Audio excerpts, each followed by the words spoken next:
черное золото, это и есть.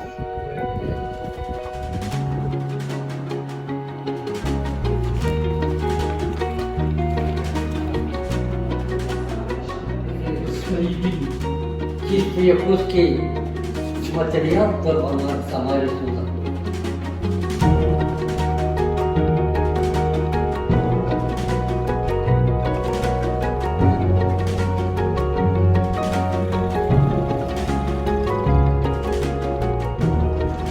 Олесь, тебе удобно сидится? Конечно.